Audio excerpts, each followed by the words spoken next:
আসসালামু আলাইকুম। চলে আসলাম সিলেট বোলাগঞ্জ সাদা পাথর।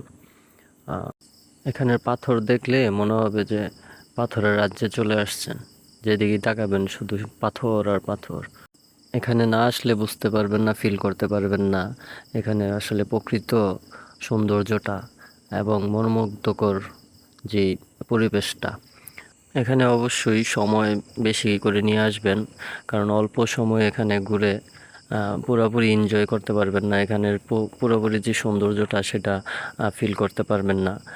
এখানে আবার বিশ্রামের সিটও আছে। আপনি আসে চাইলে সিট ভাড়া নিয়েও এখানে বিশ্রাম নিতে পারেন, রেস্ট নিতে পারেন। এখানে বসে এই জায়গার সৌন্দর্য উপভোগ করতে পারেন। আর এই পাথরের মাঝখান দিয়ে বয়ে চলা পানি দৃশ্য দেখতে পারেন। অনেক স্বচ্ছ এবং অনেক ঠান্ডা শীতল পানি। আমারই প্রথমবার আসা এই সাদা পাথর এলাকায়। আসলে খুবই ভালো লাগতেছে, খুবই অবাক হচ্ছি এত সৌন্দর্য দেখে। এই জায়গার আসলে সৌন্দর্য বলে বোঝার মতো না, না আসলে ফিল করা যায় না আসলে এখানে সৌন্দর্যটা।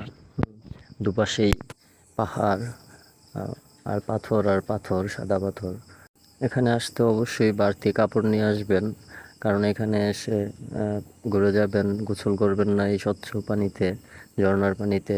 তাইলে ঘোরাটা আসলে পরিপূর্ণ হবে না, অতৃপ্ত থেকে যাবে। এখানে আপনি ক্যামেরা পেয়ে যাবেন ছবি তোলার জন্য ভাড়ায়। ক্যামেরা ভাড়া নিয়ে ছবি তুলতে পারবেন। পানির কি পরিমাণ স্রোত দেখেন, আসলে দেখতেই ভালো লাগে। প্রচুর পরিমাণ পানির স্রোত। আর সবাই ঘুরে ঘুরে আসলে এই সৌন্দর্যগুলোই দেখতেছে। পাথরের বুক ছিঁড়ে পানি বয়ে যাওয়া, পানিটা অনেক স্বচ্ছ, একদম পরিষ্কার পানি। আর এই দূরে দেখা যাচ্ছে, দেখেন পাহাড়। অবশ্য পাহাড়ের কাছে যাওয়া যায় না, কারণ পাহাড়গুলা ইন্ডিয়াতে। পাহাড়ের একদম শেষ সীমানায় বাংলাদেশের বর্ডার। পাহাড়গুলো আসলে বাংলাদেশে নাই, তাই দূর থেকেই পাহাড়ের সৌন্দর্যগুলো উপভোগ করতে হয়।